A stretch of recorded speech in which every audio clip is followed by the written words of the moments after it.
Hello, I'm Christian Listowski, professor from the University of Michigan, and I'm pleased to talk today at the MIT A&B conference about decarbonization of freight transport using mobile carbon capture systems for heavy-duty vehicles. My co-author is Dr. Christina Reynolds, a former graduate student colleague in my laboratory who is now a staff scientist for the United States Environmental Protection Agency.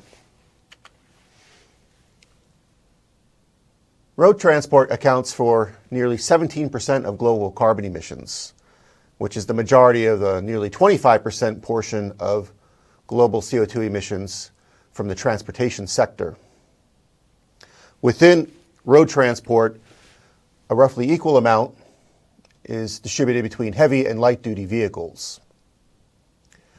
So there is an opportunity, specifically focusing on heavy-duty vehicle carbon capture, to address about 8% of the carbon dioxide emissions from the transport of long-haul freight and other types of Class 7-8 vehicles, buses, trucks, and so forth.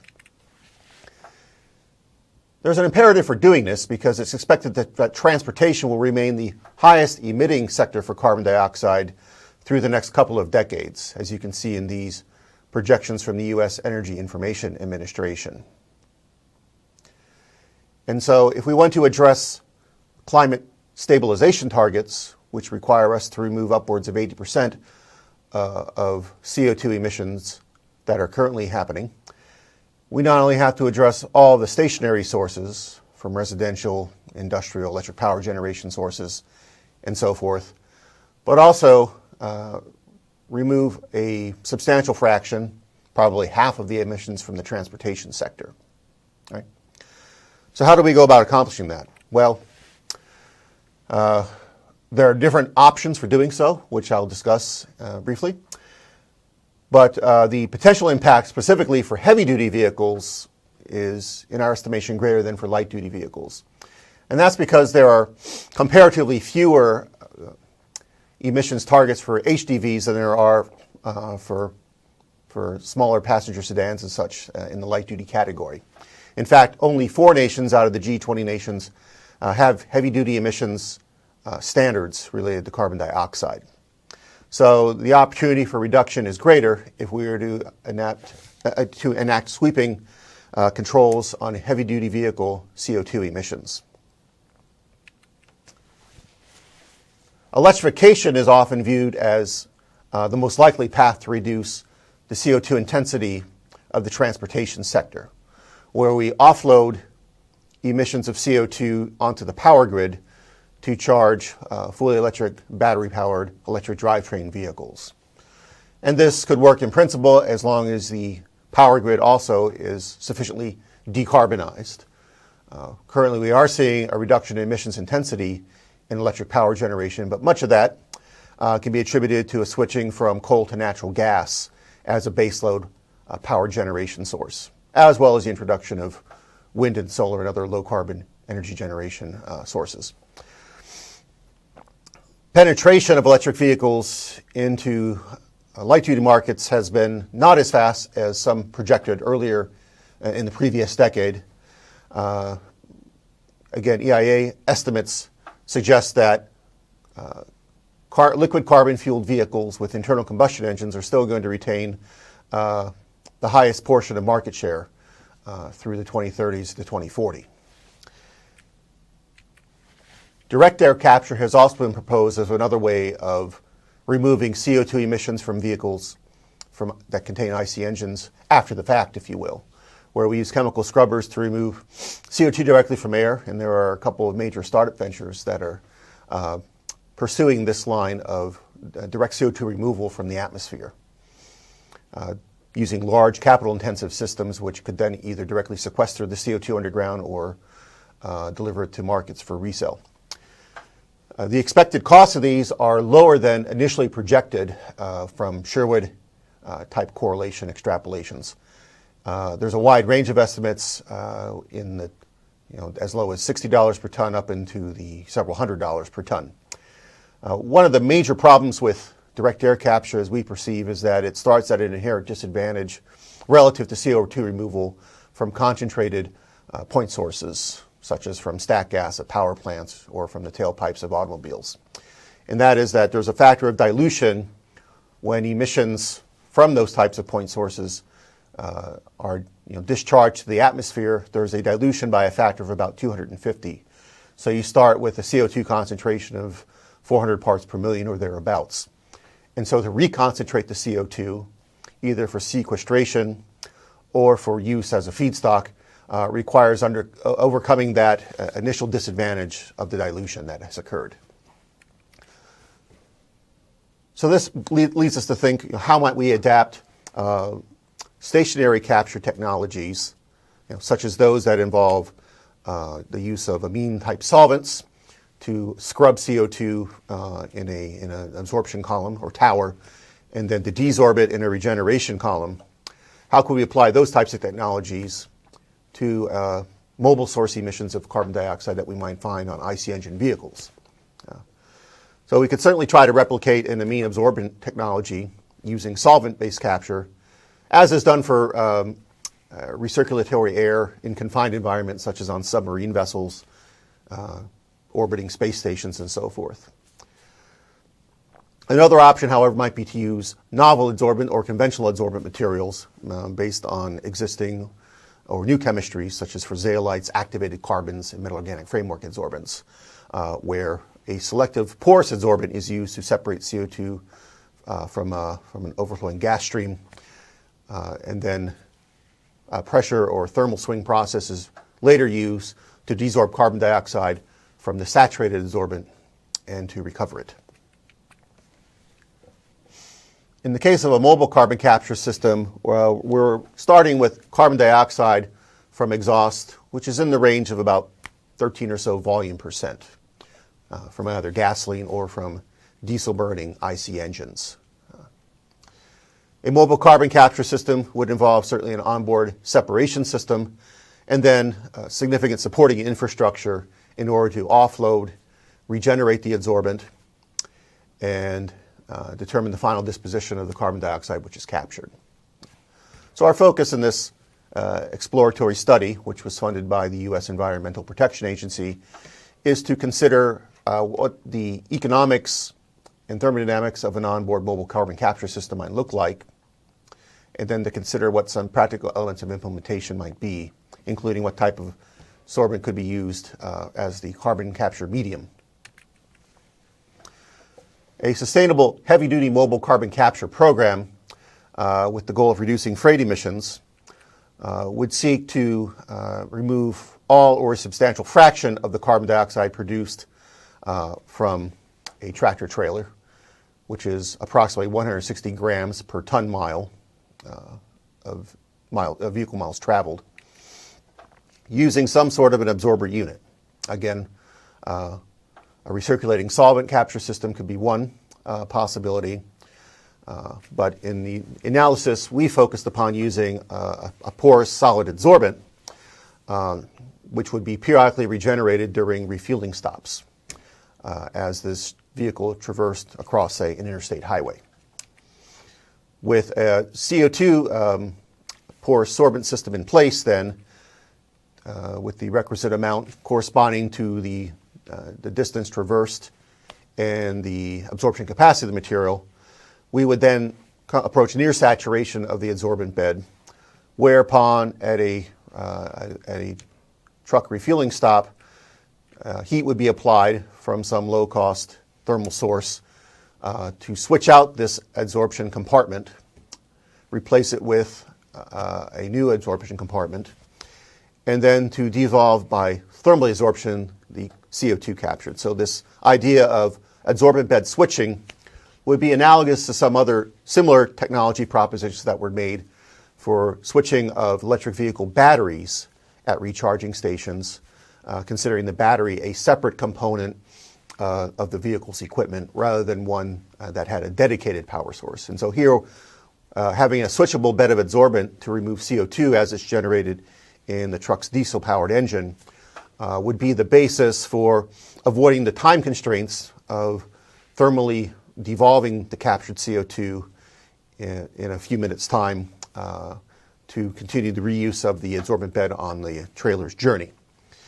In this sense, we can decouple the desorption regeneration step to the in-use adsorption step, which would circumvent certain challenges posed with maintaining a driver's schedule.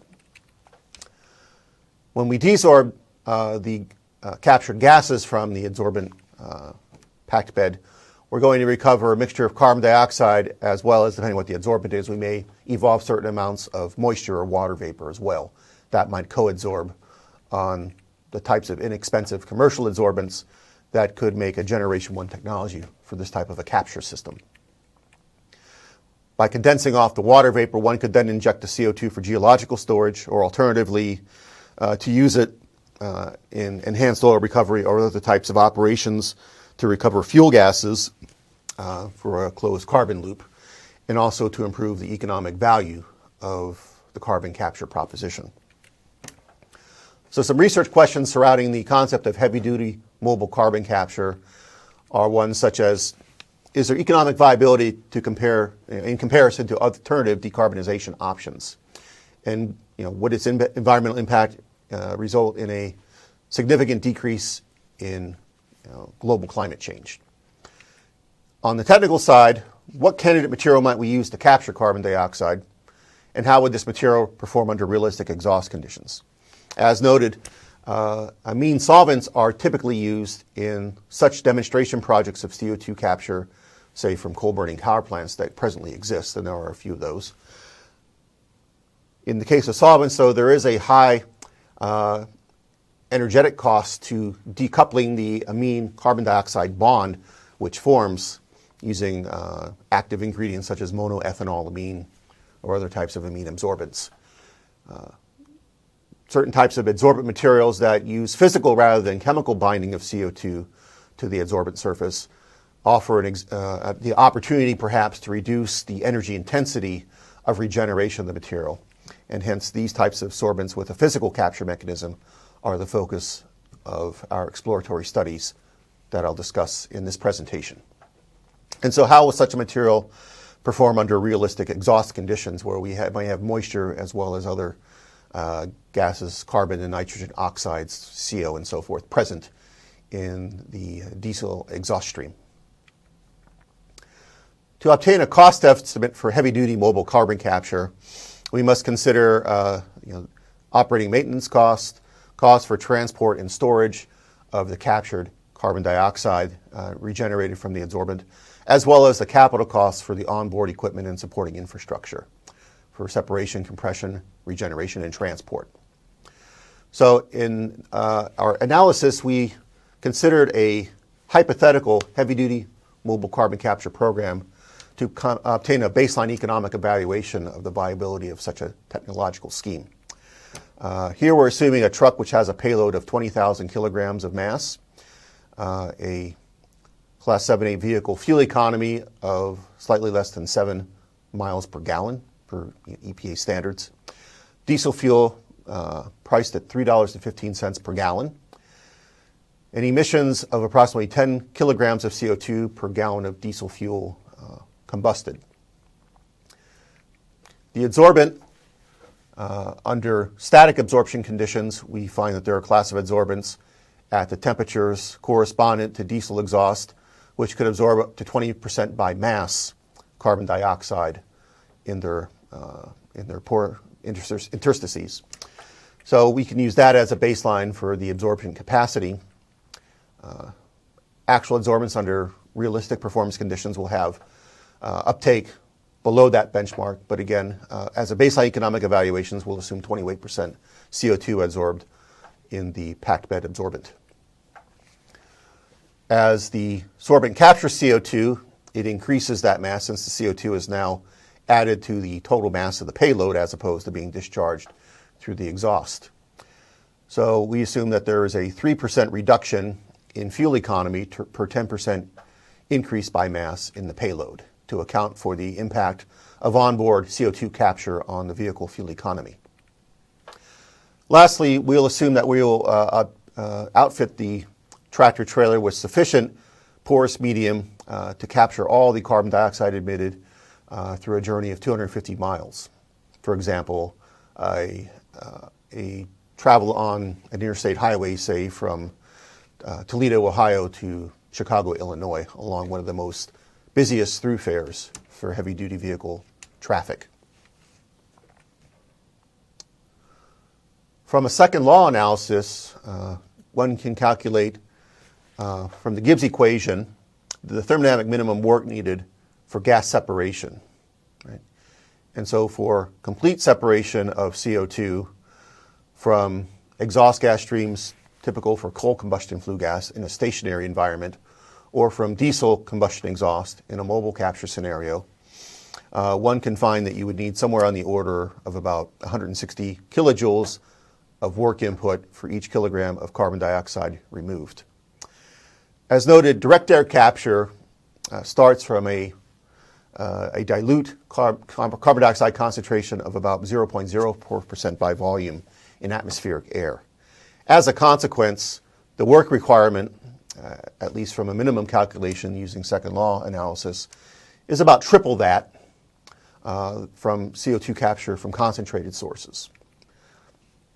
So using a second law efficiency of 20% and a minimum work of 48 kilowatt hours per ton of CO2 abatement and a cost of power of 13 cents per kilowatt hour for electrical energy input, we can build the economic evaluation with the assumption that we're using steam for thermal regeneration of the offloaded saturated CO2 packed bed adsorbent, either from the trailer top or from a compartment tucked behind the sleeper unit of the tractor portion of the tractor trailer. We'll assume that the costing of the thermal energy for regeneration is $2.50 per 1,000 pounds of steam input. We also assume that the transport, compression, and storage of concentrated CO2 devolved from the packed bed adsorbent is $20 per ton. If if the compressed CO2, instead of being geologically sequestered, is used as a feedstock for enhanced oil recovery, we then apply a credit of $20 per ton for that application in the economic analysis of different end-use scenarios for the carbon dioxide that is removed by mobile capture. One more difficult portion of the total cost analysis to assess would be the capital cost of the onboard mechanicals and physical apparatus, such as the packed bed of adsorbent, that would be needed to separate the CO2 from the combustion gas from the diesel combustion engine. In the analysis shown here, and based on past studies of the capital costs of CO2 removal from stationary capture systems, such as direct air capture or CO2 scrubbed using amine solvent absorption, we have prior estimates that capital costs are somewhere in the range of 50 to 200% of the operating and maintenance cost for carbon dioxide capture. And so we use that range of 50 to 200% to build a total cost estimate for the abatement cost for a mobile CO2 capture system. And so here are some estimates where we're breaking out the abatement cost according to the cost of the separation portion. In other words, the operational cost of separation shown in blue. The weight penalty that for the decreased fuel economy, which is incurred as the CO2 onboard mass increases during the 250-mile transit of the tractor trailer, as well as the cost for compression and transport and either storage or use of the CO2 in enhanced oil recovery, in which case it's a credit below the zero axis.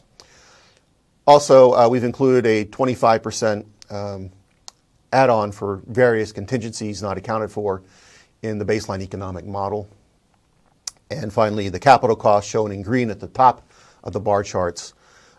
Scenario A is one where the capital costs are considered to be double the operational costs, which would be the separation and weight penalty portions.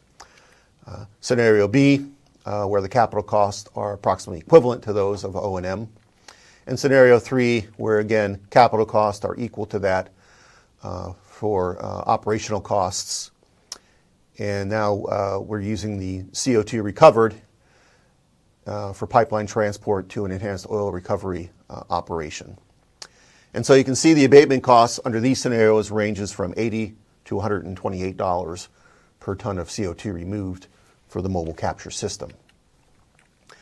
This decarbonization cost range suggests that heavy-duty mobile carbon capture could be economically equivalent, equally economically viable to stationary carbon capture and storage technologies, which is to be expected since we're to some extent starting with CO2 at a similar initial concentration in the exhaust.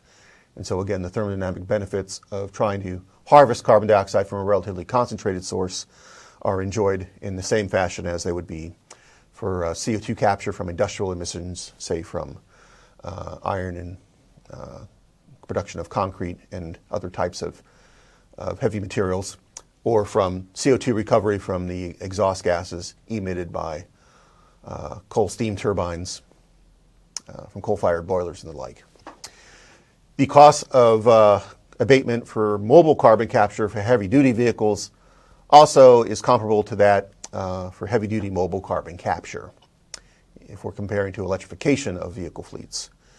And even if the capital costs are as much as 300% of operating costs, carbon abatement using mobile carbon capture systems still in principle looks economically competitive with direct air capture technology cost estimates. So as noted, porous solid adsorbents were considered for initial bench scale studies of mobile capture of exhaust streams from diesel combustion because these materials are both versatile and relatively inexpensive, already being produced at scale for use in the chemical process industries for various types of reforming operation. So laboratory scale testing of a mobile carbon capture system involved evaluation of a variety of different materials that have a high CO2 storage capacity, that have a high selectivity for carbon dioxide over other components of exhaust streams, a tolerance for trace contaminants, stability in the presence of moisture, and broad commercial availability. A number of metal organic framework adsorbent materials, for example, have high CO2 storage capacities and are extremely selective for carbon dioxide. But many of them are intolerant to moisture or other types of contaminants.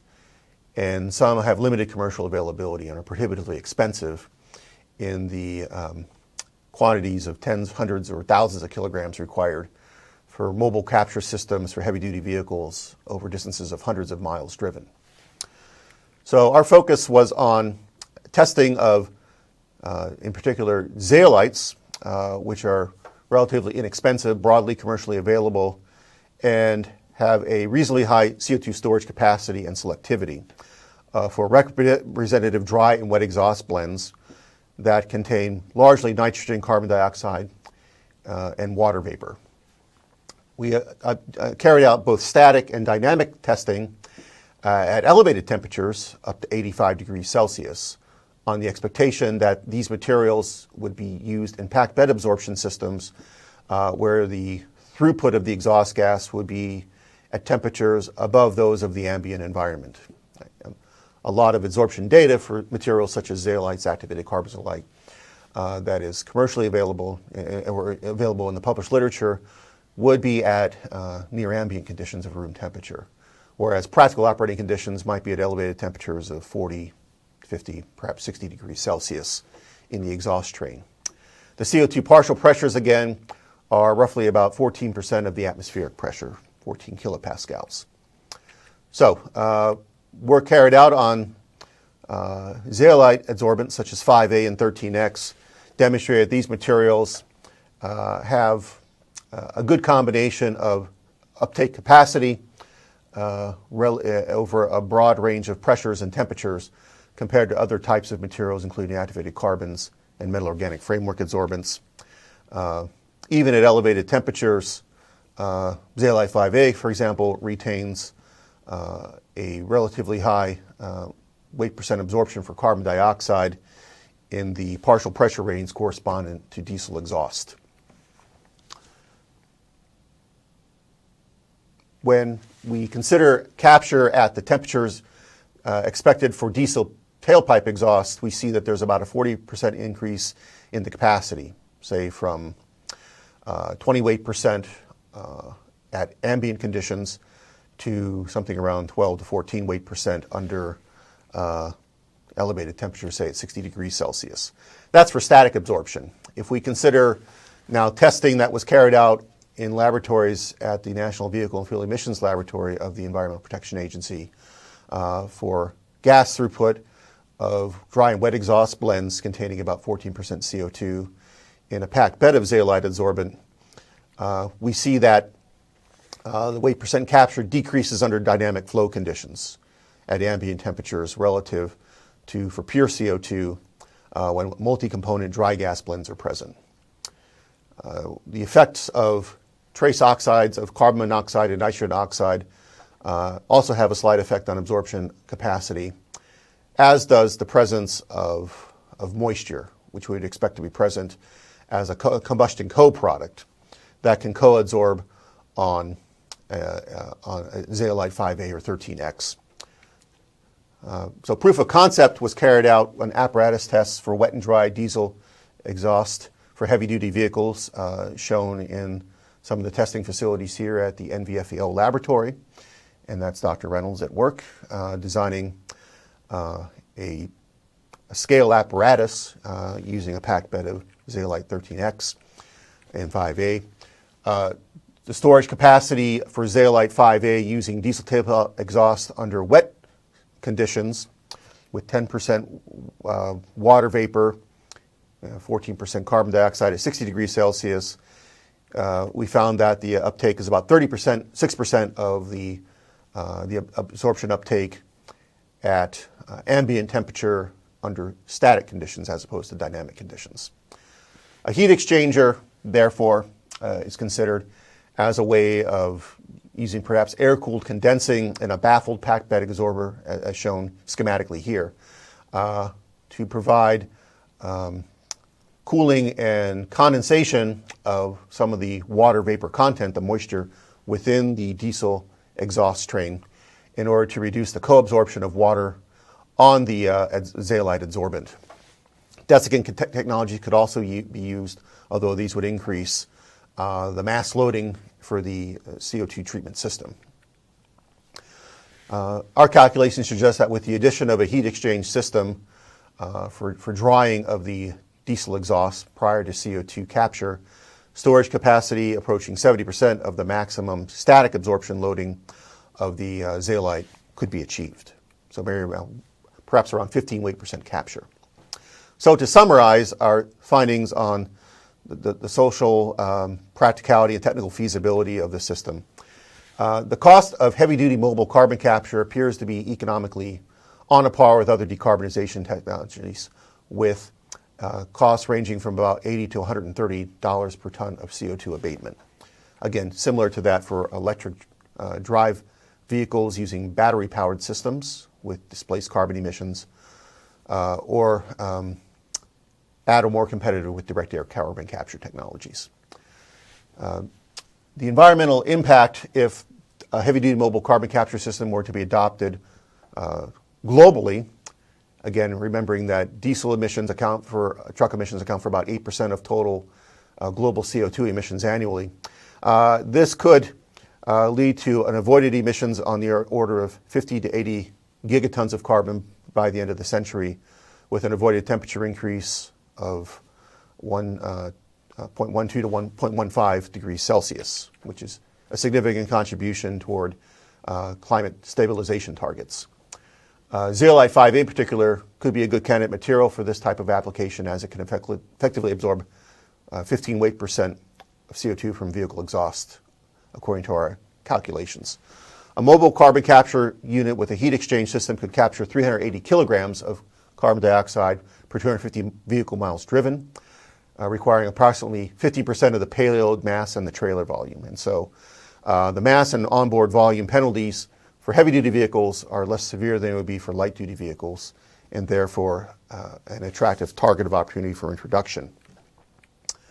Well, I thank you for your attention, and I'm happy to answer questions. Special thanks to the U.S. Environmental Protection Agencies and some from other funding sources for support of this work. Also, I'd like to thank some colleagues who supported Christina and I in carrying out this research at the EPA National Vehicle and Fuel Emissions Laboratory. And Christina is shown here as the person on my left in the photograph. Thank you.